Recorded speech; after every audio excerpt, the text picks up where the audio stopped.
घुमाएपछि आइ पड्किन्छ क्या यो नजान्ने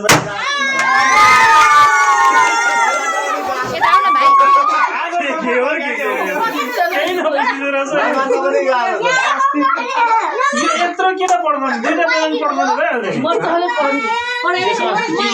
यसरी पुरै सबैको टिममा